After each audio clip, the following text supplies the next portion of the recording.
British countryside that we're going through right now. Hello, everyone. Hello. Hi. Okay, I'm going to mute you all. I don't know how many of you were on Monday's call. Probably not many. Hopefully you watched the replay. Thumbs up if you watched the replay. A lot of you did. So the few experiential things that you couldn't have done on the replay were knowing how to use the chat, knowing how to mute and unmute yourself, and knowing how to raise your hand. So maybe just take a minute right now and orient yourself with our Zoom system. And to mute and unmute, it should be on the bottom left-hand corner of your screen. So it's going to be, I think, in that side for you guys. Sometimes on a PC, you have to hover. Yeah, so just make sure you know how to do that. And then the hand raising is a little bit more complicated. You need to have the participants tab open, I believe, so you can raise and lower your hand. And then it looks like people have found the chat box. Well, actually, only 4 of you have found the chat box. Let's get these favorite yoga poses in the chat box to make sure everyone knows how to use the chat, because that's going to be really, really important going forward. Hey, camel, pigeon, wheel, wild thing. Okay, cool. I think people have got it. Awesome. So our amazing TA, Stephanie, is doing our opening. And then I'm going to talk about the god of this class. Got him right here. And then we're going to really today, we're starting to dive into the material. So if you have now questions, still like kind of admin questions, logistical questions, put those in the chat right now, okay? So that I can work to answer them, and we can answer them quickly, so we can really start diving into all the content today, which I'm really excited to do. Ooh, legs up the wall. That is a good pose, Rachel. So Stephanie, are you leading today? Are you ready? Actually, it's me. Oh, it's Jen. Yeah, we had to switch. I realized I have a class Saturday at 11 because I'm doing a wedding that morning and had to switch my regular class. And so no problem. I was just like, am I going crazy and read the syllabus that wrong? Do I have mom brain that bad? No. Okay. Awesome. So let me find you and spotlight you. And I'm going to mute everyone and open us. So go ahead. I think Zoom will help me find you once you start. Okay, hello everybody. Welcome to today's class. If you could all find a nice comfortable seat where you can sit with a nice tall spine, just placing your hands on your lap wherever is comfortable. Closing down the eyes, we'll begin by taking a nice long, slow, deep breath in through the nose. And then just let that out through the mouth. In through the nose. And out through the mouth. One more like that, in through the nose. And out through the mouth. Now sealing the lips here, breathing in and out through the nose if you can. Trying to make the inhales and the exhales equal in length. Inhaling, filling up belly, ribs, and collarbone. On the exhale, emptying collarbone, ribs, and belly. Breathing here, feeling the sit bones rooting into the ground or wherever you're sitting. And as you feel the sit bones root, you feel energy starting to rise up through the spine. And as the energy rises through the spine, you can feel the spine growing taller from tailbone to crown of head. A nice long, tall spine like the trunk of a tree.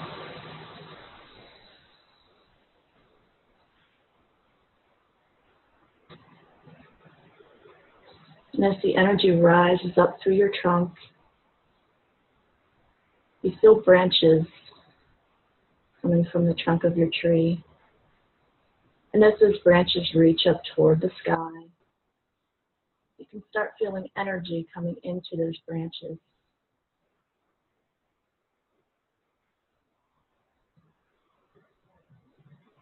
So you feel the energy coming through your roots, the energy coming through your branches. Feeling the body. And just breathing into that feeling for a few breaths.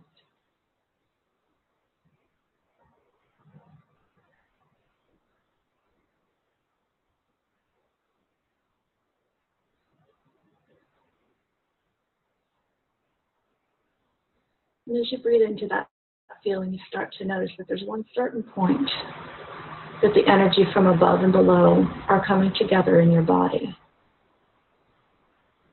Just notice where that point's at for you, and just breathe into that spot.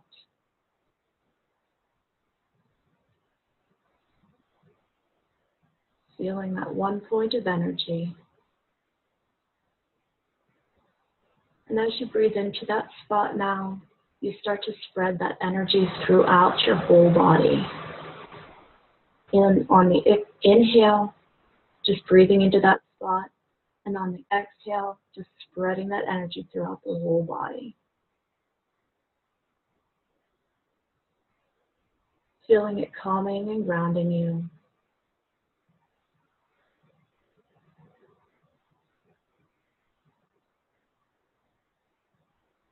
And as that energy is spreading through your body, you know that you're in the right place at the right time, grounded, rooted where you're supposed to be. This energy is here to sustain you. This energy is here to comfort you.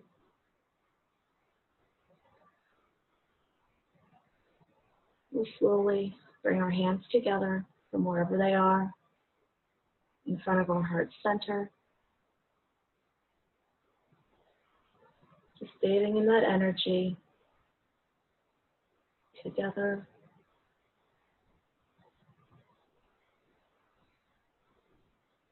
Take one last deep breath in here. Then on the exhale, bowing the head toward the hands.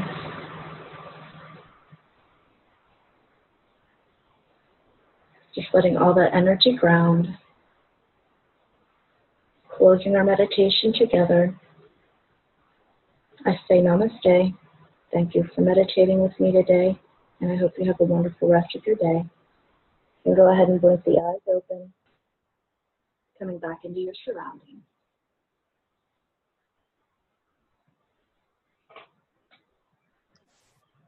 Thank you, Jen. You're welcome. I was nervous. I kind of messed up a little, but No, I love the tree analogy, especially knowing the significance that trees have for you. Thank you. Having known you over the years, I love it. Thank you so much. Thank you. Yeah, and guys, we usually share positive words about the meditation in the chat, so you can always feel free to do that. That was great. Thank you so much. I want to answer the one question that came up, or the questions that came up. I really loved the energy coming from above and below, and then finding the center point. I really like that. So someone asked, where can we find where we have to upload the poses? So great question. And just to review, there's a couple ways. There's a Google Drive link that's in here somewhere. But another thing you can do is, I believe all the poses are also hyperlinked, right? So if you click in here, it's going to take you right to that folder. Yeah, so you can find it this way, and then up somewhere is also a Google link to all the folders. So I'll find that for you in a second. Another thing I didn't cover. You can also access all the folders by clicking any link. If you click back into it, they can also, just for easy reference, and then if they click where it says the white default, that. Yeah, you can also click here, then you'll see all of them. And there's a link to this specific page higher up in the syllabus if you just search like Google Drive. One other thing I missed talking about on Monday was how to watch the replays. They're hyperlinked right here in the syllabus. Yeah, so today's call will be, I highlighted it. I won't always do that. So, and one other just housekeeping item before we dive in that I forgot to mention yesterday is that right now you guys are getting reminder emails about the call times. Have people been getting those? Yes? That's like the call starts in 10 minutes. So we do that for the first 2 weeks of training, and we do it whenever daylight savings happens to help keep everyone on track, but then it's going to stop, right? So just know that those are there as like helpful reminders as we all get in the swing of training together. But you're not always going to get those. So I'd really encourage you to like put your training time or put your live call time in like your Google Calendar, set it up as a repeating Google event. I know that's what I like to do. So again, we're kind of hand-holding you for these first 2 weeks, but then those emails will stop.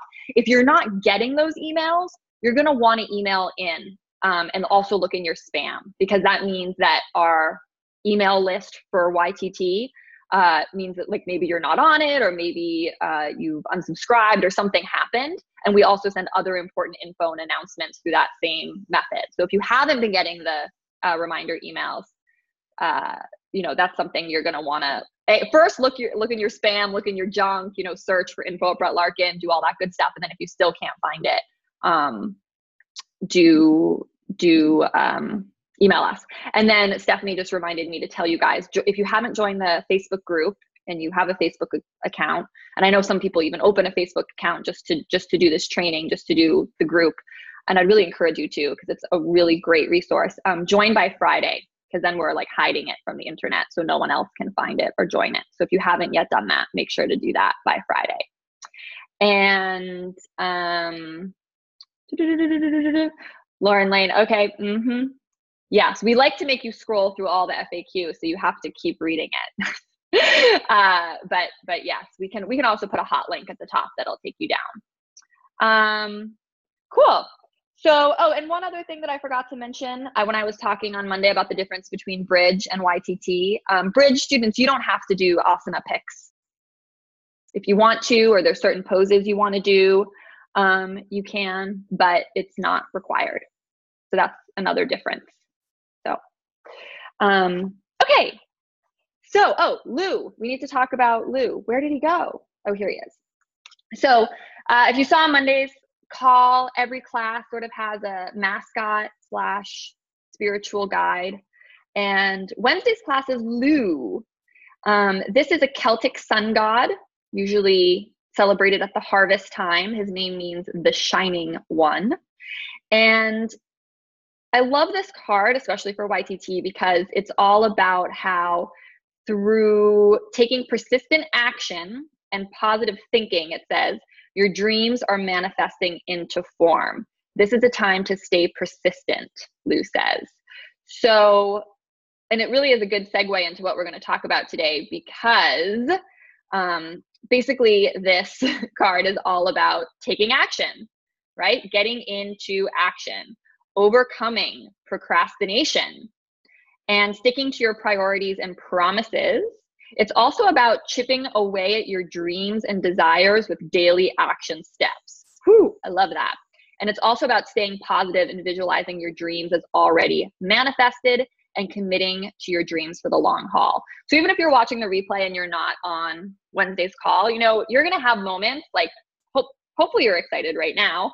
And hopefully you're excited forever, but there's trainings, it's long, and there's going to be points where you're like, oh my gosh, this is just so much material. It's too much. You're going to question, and that's when you're going to remember this guy, persistence, right? That persistence. And also that taking action, right? So getting out of your comfort zone and taking action, which leads perfectly in to what I wanted to talk about. So I wanted to go over video A.1 because we didn't really get a chance to do that on Monday's call. We talked about a couple things, but I wanted to ask you guys, what did the idea of sort of teaching from your own direct experience and getting into action right away, like for example, you're leading these meditations on the live calls right away. How did that resonate for you guys?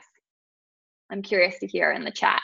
Like, did that feel exciting? Did that feel scary? Did that maybe feel like almost wrong? Like, oh, I'm not certified or ready yet. That's asking too much. Yeah, nervous. Okay, cool. So Amanda said the best way to learn is through experience. And that's something that this whole training is really, really built upon, which is a little ironic because it's like an online training, which would, imply that it's, you guys do a lot of passive watching and reading of material. But, you wanted to teach a class this morning. Yeah. It's really normal to feel a little out of your comfort zone and nervous and fearful. But honestly, those feelings are a sign that you are doing things right. Right? Like every step forward, if we're not feeling fear on a regular basis, by the way, fear and excitement are the same two sides of the emotional coin, right? You're not moving forward, really. You're not moving towards your big goals and dreams.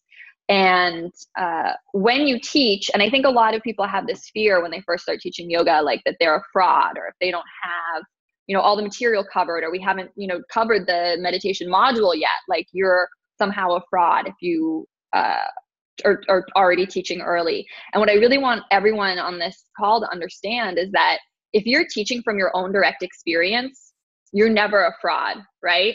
So that's why we so prioritize in this training teaching from your own direct experience first and foremost, always, right? So regardless of what I say or the TA say or things you learn, if it's not true for you, you don't teach it. If you don't practice your Shasana headstand, don't teach it, right? If you don't enjoy chanting, which we're going to talk about later, don't teach it. So, that's something really important that I just always want to cover. Another thing I wanted to ask, this is kind of more just a fun question. Does anyone remember the Sanskrit word that was covered in A.1? Because we do want to, during our time together, use this as an opportunity to like brush up on our Sanskrit and get ready. Yeah, Aisha put it in the chat. Svadhyaya. Does anyone who's not Aisha remember what it means? I want to put it in the chat. Yeah, Lester, awesome. He says self-study, study of the self. Yeah. So what does that mean to you guys, self-study? And someone can unmute too.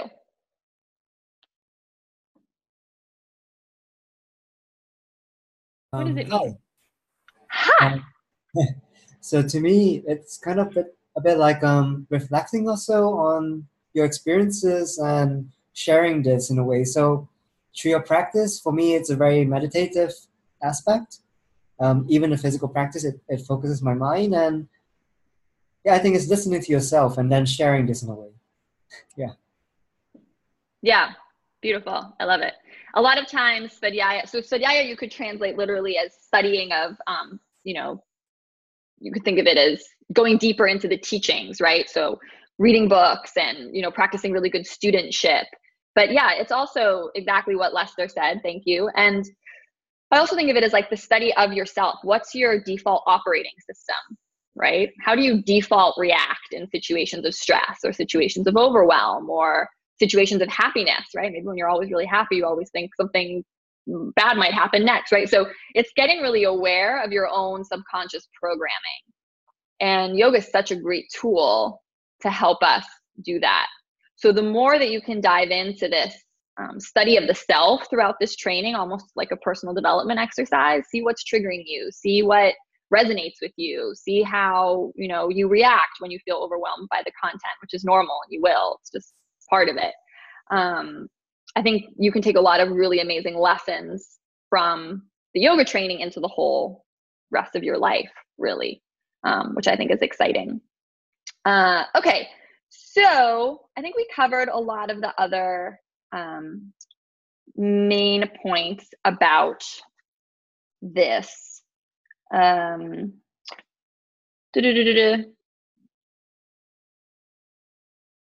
Yeah. So just back to taking action, right? Like taking action, doing your photos is like one way that we try to use the training to like get you into action right away, right? And that's going to be uncomfortable for many of you and technically challenging maybe for some of you, but persist. Everything is figure outable, even the hardest technical problems.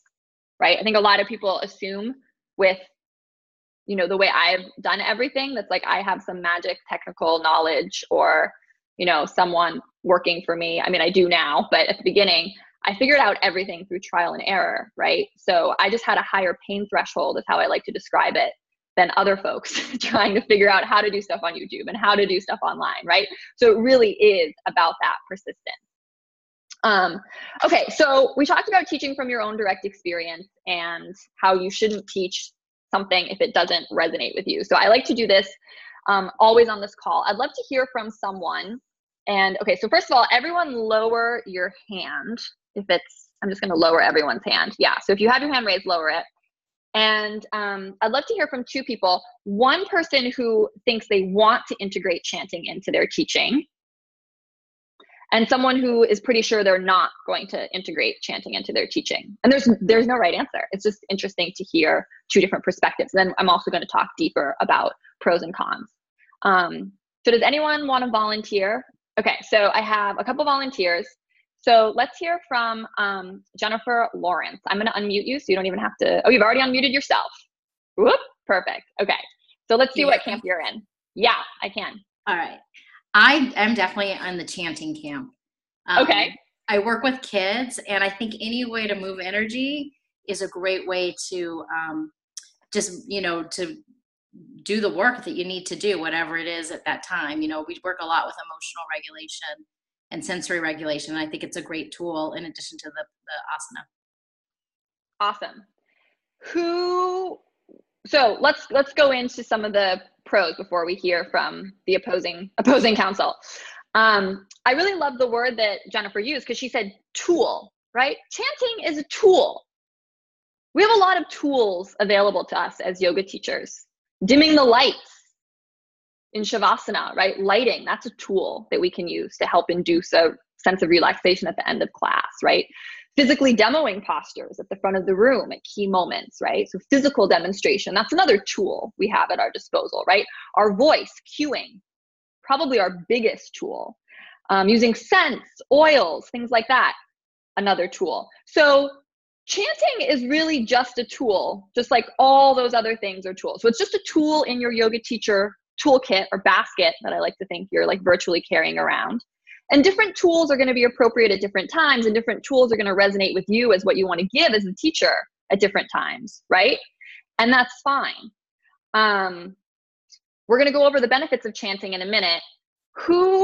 So everyone, if you're, put your hand down unless you're opposing counsel and you think you don't want to integrate chanting into your practice, and then just tell us why. So let's hear from Rachel. So spotlighting you, and you are also unmuted. Hi, Rachel.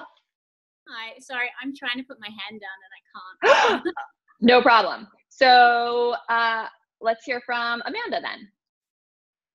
Hi. So my concern with chanting is I live in a very Christian-based community. So it was one of my biggest concerns with introducing yoga to the community. There's no yoga studio where I live, which is in the middle of the Midwest. It's in Greenville, Illinois. And I was actually very happy to see the explanation of how Om is in Shalom and Amen. But I think there would be concerns with my potential students if I had too much of that.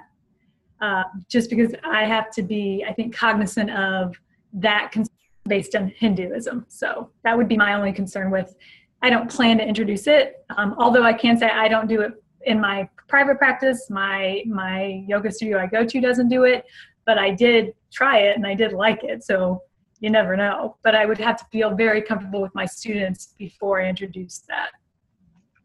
Totally. I couldn't agree more. And I think that's one of the things we see or hear over and over again is, right, there's a lot of pros to chanting, right? And we'll go over them physically and emotionally in a minute. But a con, right, is that it could be really intimidating to some students, especially if you're, living in a small town or like literally exactly like the situation she just said, right? We want our yoga class to be like very welcoming. And the biggest thing is, write this down, because this is really all that matters. Meet your students where they are, right? You're meeting each and every student where they are. So if you're in an environment where, you know, people have strong other religious beliefs, or maybe they've never done yoga before, right? Or maybe you're even in a big city, but it's kind of more of a corporate clientele that's coming to you or coming to your studio. You're going to have to make strategic choices to really meet your class where they are. And chanting could make people uncomfortable, right? Because a lot of times, so before we move forward, I want to talk about a couple ways that you can integrate the healing power of sound into your class without chanting per se. Okay. So one of those is that you can use vibrational sounds instead of Sanskrit chants, right? So an example of a vibrational sound would be like having everyone say ha on the exhale, right? That's not charged with any meaning. Another one would be like the seed sounds for the chakras. We haven't covered that yet, but some of you may be familiar with each chakra has a vibrational sound, and they're lam, vam, ram. These words don't mean anything. It's just, you know, it's just sound. What are other ways you could integrate sound into your class? Ooh, Lauren Lane says chimes on Spotify. And yes, Jennifer, that bumblebee breath is awesome. Yeah, music, right? I have a teacher I collaborate with sometimes, and she plays the ukulele. Laura says singing bowls, totally. Yeah, music. So you could sing to your students in Shavasana. I have a teacher that used to do that, and it was so beautiful and healing. So there's a lot of options of how you can get sound into the class without necessarily using chanting. Now, listening to music, is it the same as chanting in terms of getting like the physical benefits? No, not so much, right? We're going to go over the physical benefits in a minute. Not so much, because when you chant, if you think like we are, you know, a very large percentage water, right? When you chant, there's, like Kristen went over, there's physical things that happen in the body. So just listening to music, we're not going to get those, but we're still going to get some of the, you know, ambient benefits.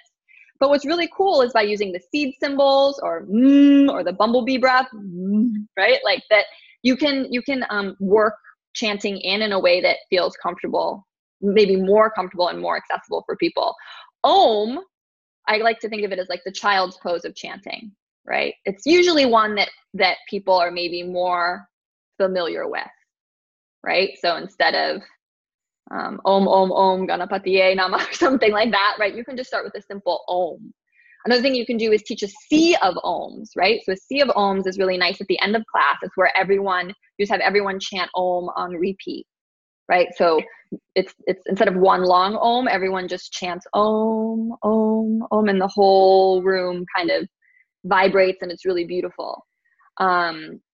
The biggest tip I want to give everyone, if you're going to go with chanting Om or chanting any kind of Sanskrit, tell people what it means. People want to know what these chants mean. So pending how much time you have available, you could do a little intro and explanation. I've seen teachers have it printed out, and they pass out like a little piece of paper. Maybe you have a little whiteboard. So if you want to get really into it, that's wonderful. But always tell people what it is they're saying. That's really important, right? Because otherwise I know that I, as a student, I always wanted to know what I was saying, right? And a lot of teachers just don't take the time to do that. And I think it's just strange. So yeah. And then Shanti is a nice one that Gabriella said too. Om with 3 Shantis. That can also be really, really nice. Shanti means peace, right? So Om, peace, peace, peace, peace. Okay, so basically what it comes down to, you're teaching from your own direct experience, and you're also teaching to who's in front of you. If chanting's not a part of your practice right now, don't worry about it, right? If you're in a situation where it's not really appropriate, this is something to pocket for later, because your teaching is going to evolve over time, and it's going to evolve as you teach more people in different situations. I didn't feel comfortable teaching chanting or really chanting myself for the first 3 years I was teaching. I just didn't do it. And then, you know, gradually things change. So let's go over the physical benefits of chanting. Let's put some in the chat. Why is the last Shanti pronounced a different way? I don't think it's, I don't think there's a physical or emotional reason, Lauren. I think it's just tradition that's been handed down. And Amber says clearing energy. Yeah, again, slows the breath. Oh, so sorry, we're going into, so the first one, slows the breath, says Kristen. Can we be a little more specific about the physical benefit of chanting? It doesn't just slow the breath. Oh, Stephanie said, someone asked if singing and chanting provided the same benefits. Oh, that is such a loaded question. Short answer, no. Let's come back to that. Okay, so I see a lot of stuff in the chat. So Muriel says, the exhale is longer. Chanting extends the exhale. That is a really huge benefit. Why? Why do we want to extend the exhale? Someone want to unmute and talk us through some of these? And they have tons of hints in the chat if you're nervous. Sorry, it's Ali here from the UK. I'm nearly at my destination, people. Is it to do with like the nervous system that by slowing the exhale down? Yeah. So the inhale, yes. Sorry, keep going. That's all right. I was just, yeah, that's it. Yeah. It helps induce relaxation, right? The longer, so if you want to relax, inhale for 4, exhale for 6, right? So it's going to help shift the nervous system. We'll get a lot more into that later, but it's going to basically help people relax, right? It releases endorphins, someone said on the chat. So 100%. It stimulates the upper palate of the mouth. This is confusing a little bit, but by stimulating the upper palate of the mouth, you basically stimulate this pea-sized gland called the pituitary, which is right at the bottom of the brain. So around here, back a bit, and it's associated with Ajna chakra. So when you press the tongue to the roof of the mouth, you can try it. You might not feel anything right now, but what's happening is you're stimulating that pituitary. The other big way to stimulate the pituitary, this wasn't covered in this material, but I'm just going to ask, bonus, what's the other way you could stimulate the pituitary gland aside from pressing your tongue to the roof of the mouth? Does anyone have any ideas? Drishti with the eye, says Muriel, looking at your third eye. Closing the eyes, rolling the eye up and in. So the optic nerve also puts pressure on that point. So those are 2 ways to stimulate the pituitary gland. Pituitary is the master gland of the body, right? So it's really, really important because if you stimulate the pituitary, since the master gland, the control system of all the other glands in the body, there's big benefit, right? It's the regulator gland. So those are some of the physical benefits. Another one that's a little more esoteric that I just will share is that your own voice, there's this idea that your voice is healing for you personally. Your voice is a unique vibration that is healing for you. So we talked about the power of the sound current, right? Or anyone who's ever been to a sound bath, right? Have you experienced or been where someone's playing the gong, right? Maybe you've had an experience of that energy. Just like you feel the energy from the gong, or you feel the energy from a singing bowl when you're near it, or having a sound bath experience, your own energy current, your voice is healing for your unique mind-body constitution. And this kind of comes back to someone's really amazing question who asked about singing and chanting, because singing doesn't have the same effect. Again, this is according to teachings that have been passed down. But from everything I've studied, singing is like a performance, right? Singing, we're taking a huge breath in and we're, trying to hit certain notes and octaves. And it's very much an experience where you're concerned with the end results and how it sounds from the outside. So that's sort of what I think about with singing.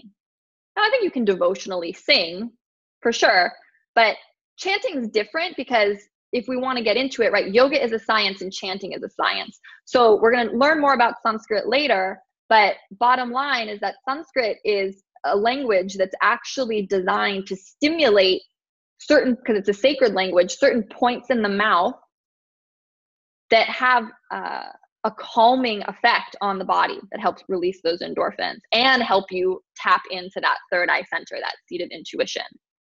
So when you're chanting, it's almost like you're playing the piano of your subtle body or playing your chakras, right? So if I go, Sat Nam, right? Sat is I'm activating my navel. I'm activating my third chakra, getting that energy to lift up towards the higher chakras, higher glands, right? So, so chanting, I think of piano playing your chakras, your subtle body, stimulating different meridian points in the mouth, which is different from singing to me. Is that helpful? And with chanting, it doesn't matter how you sound to someone else. All that matters is that you're physically engaging your body and, using your tongue. And, that's why pronunciation actually is important, although it doesn't have to be perfect, right? You just come from your heart. But there's a physical and subtle body transformation that's happening, a shift that's happening. And then again, it doesn't matter how it sounds, because it's not about sounding pretty or hitting certain notes. It's about this universal sound current in Kundalini yoga. It's called the nod. Don't even get me started on that. But all you have to remember is that your voice is uniquely healing for you. And if you chant and sit for 10 minutes or 11 minutes, come to Dana Point with me if you can, because we're going to do so much chanting in September in our mastermind, but you will feel different. It's like, it's almost like taking your subtle body energy and putting it in the washing machine and then it coming out, because you chant and chant and chant and your vibration it totally changes how you feel. And Heather says that there are benefits when you listen to the chant or chant internally, or only when you participate aloud. I think there's definitely benefits to listening to chants. Great question, by the way. I think chanting internally is super helpful for helping you have a focal point, a focus, right? Like a mantra that you're saying internally. But it doesn't give the same benefits that we're talking about here in terms of releasing endorphins and, stimulating the third eye specifically. Extending the exhale, obviously not, right? So it's not like it's not good to do. Again, especially for a focal point, that mantra or the idea of chanting internally, saying something over and over and over, super helpful, but a little different. Let's talk about the emotional benefits before we move on. Emotional benefits of chanting. We talked about the physical ones. Someone want to unmute and tell us some ideas? Hi. Hi, Lauren. Thank you.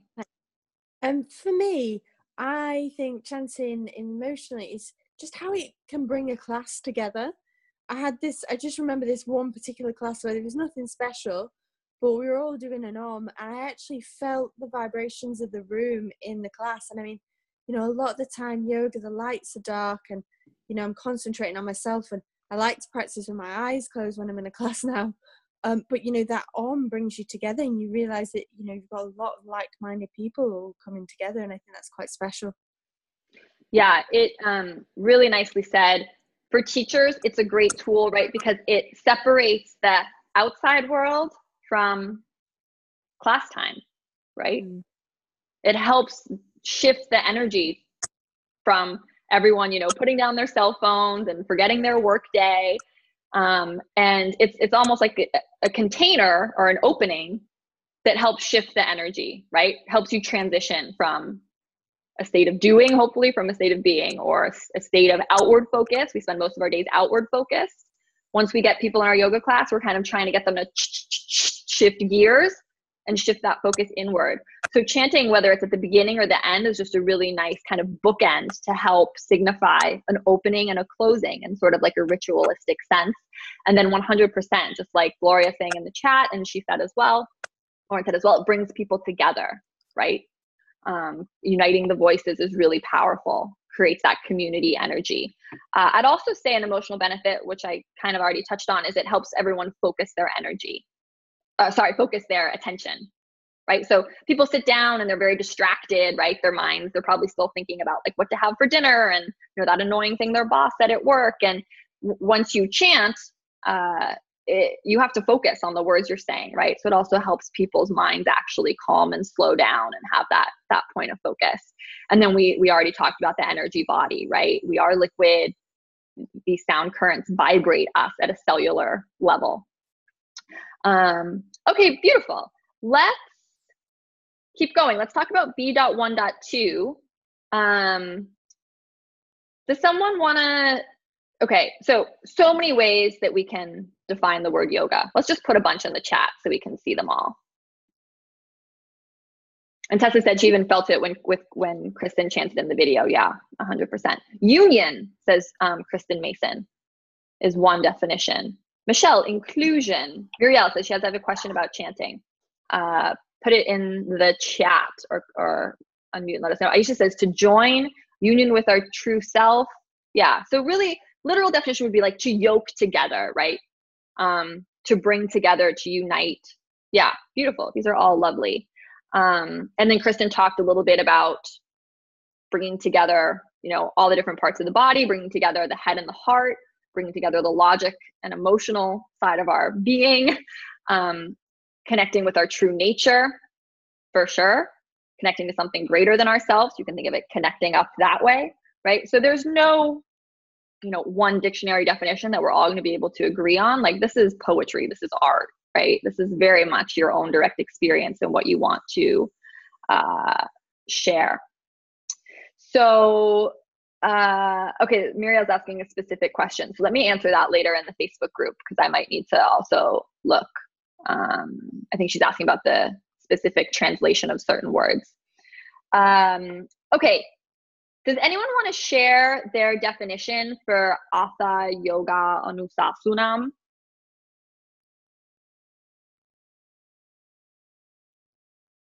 Oh, and Lauren's saying sound out some of the chants on page 7. I can look. Unmute if you're willing to share your definition with us. I think that was a homework question too.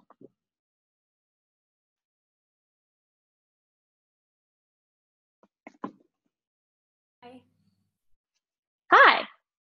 Aisha, right? So what I wrote down was that to me, the true meaning of practicing yoga is being like in the present moment, releasing your worries and fears, trying to be mindful in the moment, like showing up for yourself.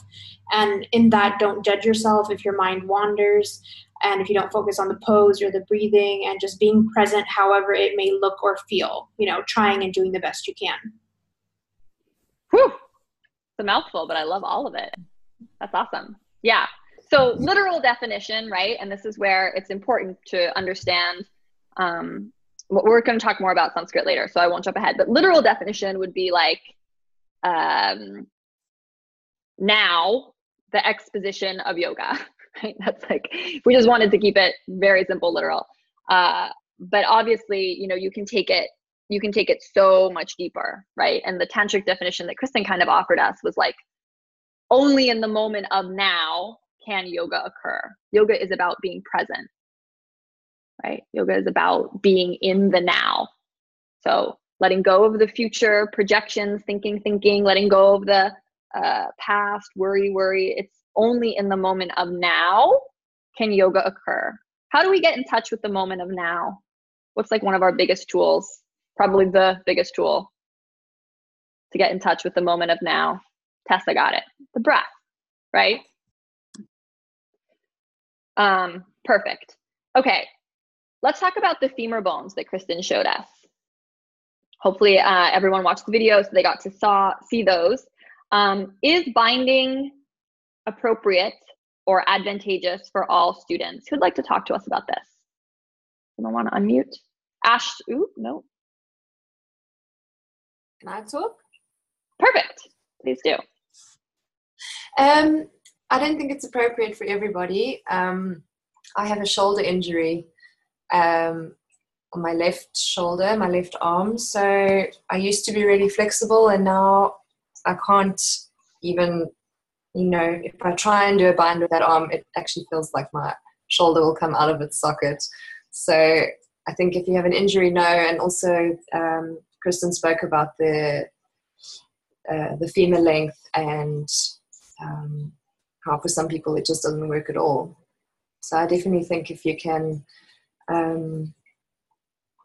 see, how your students' bodies work and everything, yeah, I don't think you should advise to do a bind if it's not going to work for them. Yeah, I agree. I'm curious for people, was this surprising information when you learned about this? Because what Kristen's really sharing in this video is anatomy is a limiting factor, right? Anatomy is a limiting factor. It's a lot about proportions. We are not all built the same. You said it surprised you because it was always taught that it would come with time, right? Right? Yeah, exactly. So many teachers and so many people are saying, you know, well, like, just keep trying and you'll get there eventually. What's an example of Kristen said something in the video, but what's some examples where it's just like not going to happen? It's not a very specific question, so maybe I should answer it myself. But proportions are big, right? Especially when we talked about binding, right? So if your arms are a certain length and your legs are a certain length, maybe just not going to happen. We're really different down to our bones. Like if you the way your femur potentially connects into your hip socket, maybe there's some knobby bits, maybe there's some variability.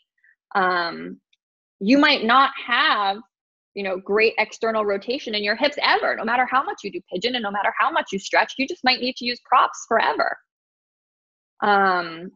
So what's the big paradigm shift that we kind of need to make for ourselves and our students in order to sort of make sense of all of this? So it's like, okay, well, I'm never going to be able to bind like Iyengar. Why bother? Tessa says the pose adapts to you and not vice versa. Rachel says the pose should be adapted for the body. Lester says to be in the present moment. And he also says to not achieve a particular pose.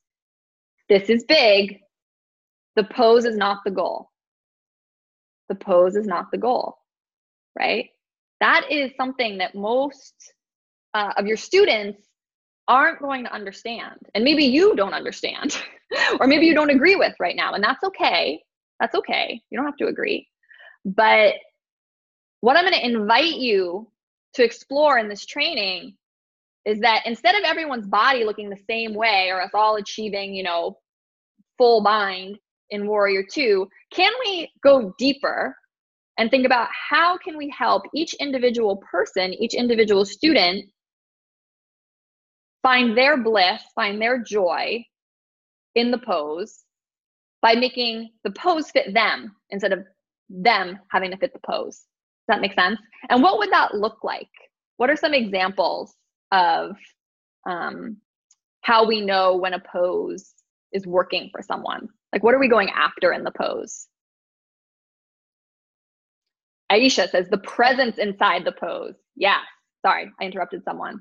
But there's more to be said about this. There's lots to be said about this. Hi, Gloria here. Tell us, Gloria. Thank you. Oh, hi. Yeah, we Sorry, can. I'm at a yoga studio, so I'm trying to be quiet. No problem. Also, the alignment of your back. So making sure that we're not compromising our back just to get into a pose. Yeah, so I'm going to call that length in the spine. You're going to hear me talk about that a lot. It's similar, it's same as what you said, just different words. Yeah. Why length in the spine, super important. Again, we're going to go super deep into all of this. And a lot of you said, so Gabriella said, when you see them relaxed. Heather said, when you see the sweetness of good space. Yep. So, and Rachel got it in the chat. So we want them to be able to breathe, right? Because didn't we just say earlier that, sort of our number one way, actually, you don't have to believe me.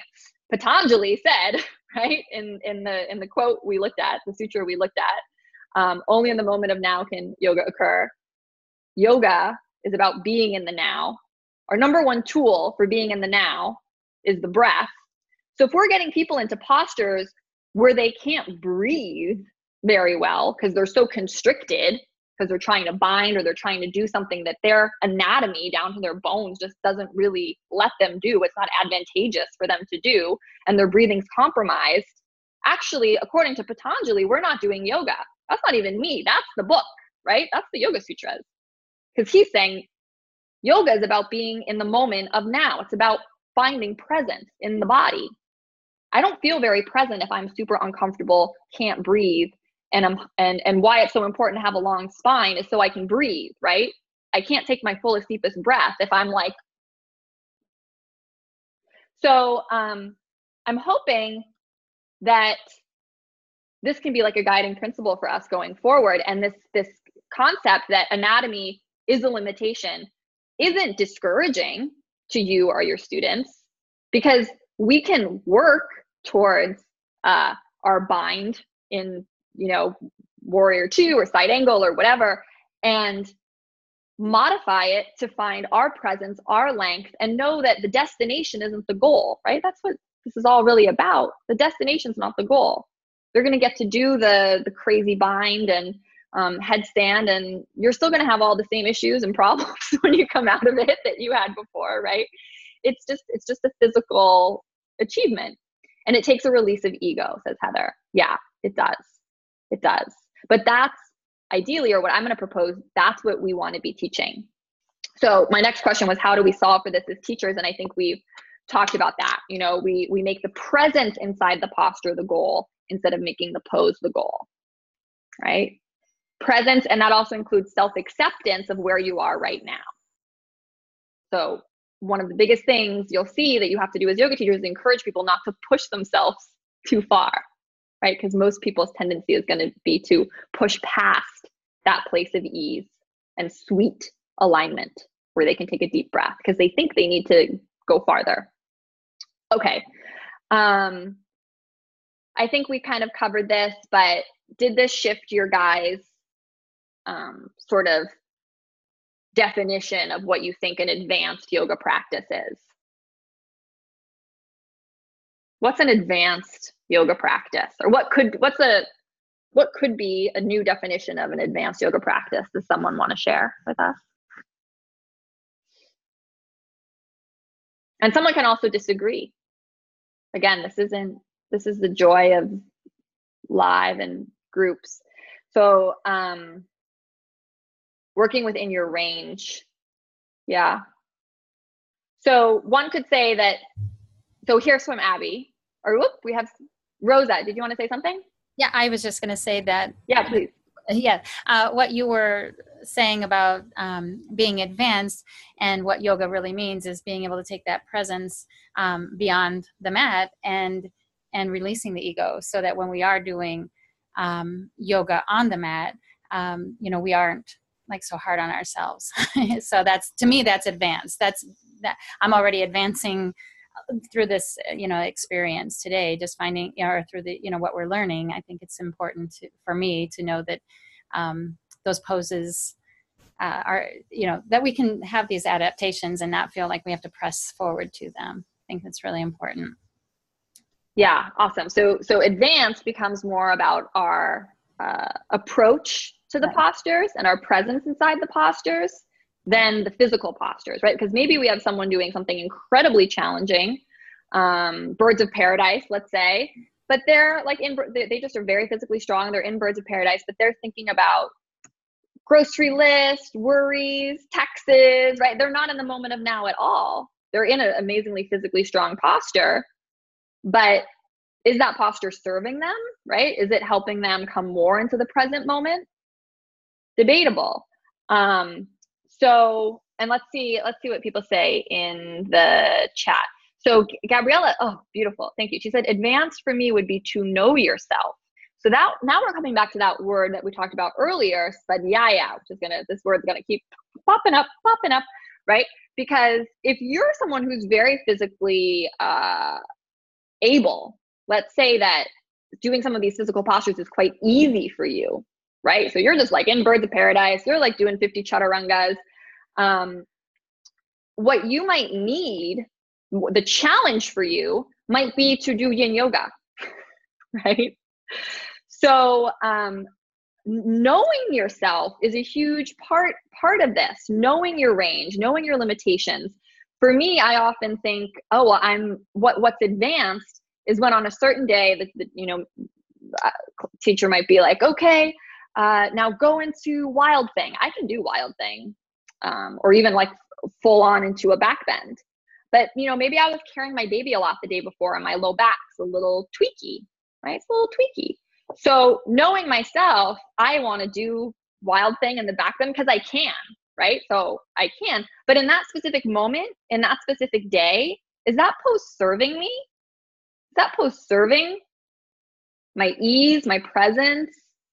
Am I really honoring the current moment of now if I just do it because I can? Right? So from the outside, if I do it, I look like an advanced yoga student, right? But actually by restraining and backing off and saying, you know, even though I can do that and my ego wants me to do that, I know that, you know, my back's a little tweaky this week and, you know, I've been carrying my kid around a lot and I'm actually going to stay in dog and take 5 deep breaths and come more into, you know, the present moment instead of trying to achieve something just because I can. Kind of a weird example, but I'm just kind of riffing with you guys. Is that sort of helpful? Right? So to me, that's advanced. That's more advanced than pushing yourself to just do it because you can. Yeah. So doing what's best for your body, understanding your limits and working within them. And Rachel says, yeah, she read that in A Path with Heart, that stuff that comes easily to us isn't necessarily what we should focus on 100%. And beautiful from Sibel, I hope I'm saying your name right, but she says, what I love about yoga, it helps me be in tune with my body and listen to it. I love that, right? That's what it's really about, right? Having the ability to even notice that, hey, my back is a little weird. And hey, I'm noticing that, you know, I kind of feel like I should do this. That's this incredible awareness that you are not your thoughts, right? And that you have maybe some different choices available to you. That's like the interesting place where you want to live your life. Okay, Aisha has a question about the teaching aspect. Oh, so, and she said, how do you know when to push? Because I've always had teachers pushing down on me in class and I end up getting hurt. Oh gosh, okay, we're going to talk about that later. But I would say push yourself until your breathing becomes compromised, right? The breath is the answer. If you ever don't know in class, go with the breath because that's probably most likely the answer. So push, push, push. But if you push to a point where you can't breathe fully, right? Maybe you're working, right?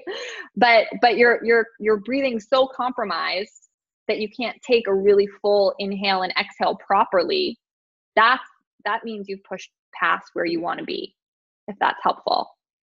And how do you know when to push a student?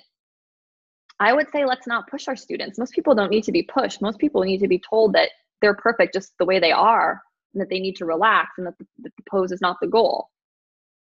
So I try to, if anything, spend time getting students to back off. And this is very, again, I know this might be very different from like the yoga you've experienced or yoga you've seen, because it's really common, or it can be really common for teachers to like push people down and forward fold, or, you know, make it seem like, I've even had a teacher injure me where I was doing, I can't even remember, but she pushed my leg because she was like, oh, this girl's pretty flexible, so let's take her to her end range. Again, you're going to go out and teach from your own direct experience and teach however you want. But what I'm inviting you in this training is to completely let go of that. The fact that we should push our students to look a certain physical way in the posture. All our cueing and everything we're doing should be helping our students figure out what's the best kind of version of the posture for them in this moment, and to direct them back to their breathing and to paying attention to how they're feeling in the moment. That's what we're here to do. That's what this yoga that we're learning today is all about, right? And I know there's different styles out there, but that's what I'm going to keep pushing in this training, is to not push, right? Somebody says, it's not easy, the struggle to not get the range.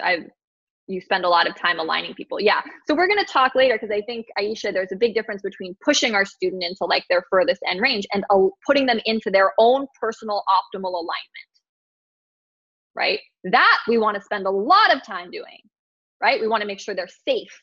We want to make sure that they're aligned with all the things we're going to talk about when we discuss alignment for hours coming up in this training. So we're going to spend a lot of time doing that, but we're not going to spend a lot of time like trying to talk about how we should push them to be deeper in a Paschimottanasana forward fold, or how they should, you know, have their hand closer to the ground in their Trikonasana triangle pose, or things like that. Okay.